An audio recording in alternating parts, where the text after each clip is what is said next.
দেখো বন্ধুরা, সেই দিনটা ছিল হচ্ছে যে ভাইফোঁটার দিন।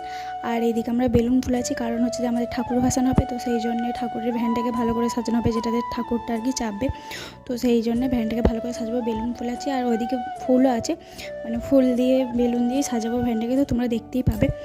আর ফোটার ভিডিওগুলো আমি করতে পারিনি, কারণ বুঝতেই পারছো সবাইকার সাথে থাকলে একটা আনন্দ করতে করতে না ভিডিও করার কথা মনেই থাকে না, বিশেষ করে আমার তো মনেই থাকে না। তো যাই হোক, দেখো দিয়ে কত সুন্দর ভ্যানটা সাজানো হয়ে গেছে। আমি, বৌদি, আমার দাদারা সবাই মিলেই সাজাচ্ছিলাম।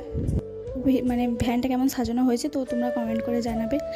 আর আমাদের বাড়ির মানে মা আর কি ফোঁটা নেই, তারপরে ভাসান করা হয় আমাদের।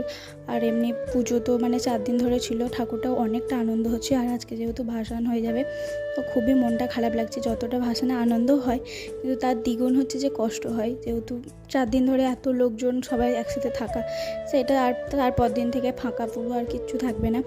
তো যাই হোক, ওই যে ওইদিকে হচ্ছে যে মাইকটা আছে, তো পজিশান বার করেছে, তো সবাই মিলে খুবই আনন্দ করব।